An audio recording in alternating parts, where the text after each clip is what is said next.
మాట ఇస్తే మడమ తిప్పని నాయకుడిగా ముఖ్యమంత్రి చంద్రబాబు నాయుడు మరోసారి నిరూపించుకున్నారు. పశ్చిమ గోదావరి జిల్లా ఆచంట నియోజకవర్గం కామధేను లంకకు చెందిన సత్యనారాయణ గతంలో సీఎంని కలిసి తన గ్రామంలోని రోడ్లు డ్రైనేజీ సమస్యల గురించి మొరపెట్టుకున్నారు. అంతేకాకుండా తనకు సొంత ఇల్లు లేదని ఆవేదన వ్యక్తం చేయగా స్పందించిన సీఎం చంద్రబాబు నాయుడు తక్షణమే ఆ పనులను మంజూరు చేశారు. ఇచ్చిన మాట ప్రకారం ఇప్పుడు అక్కడ అభివృద్ధి పనులు వేగంగా జరుగుతుండటంతో తన కష్టాన్ని గుర్తించిన చంద్రబాబుకు సత్యనారాయణ కృతజ్ఞతలు తెలుపుతూ భావోద్వేగానికి లోనయ్యారు.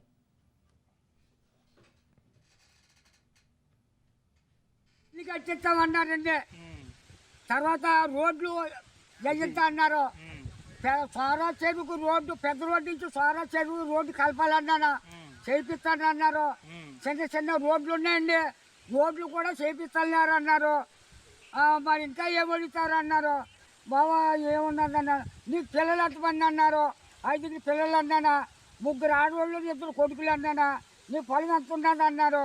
3 ఎకరాలు ఉంది బాబు, 3 ఎకరాల్లో 3 అరెకరాలు కూతురికి ఇచ్చేసానా. ఉన్నా కొంత నా కొడుకులు నేను చేసుకుంటున్నాము.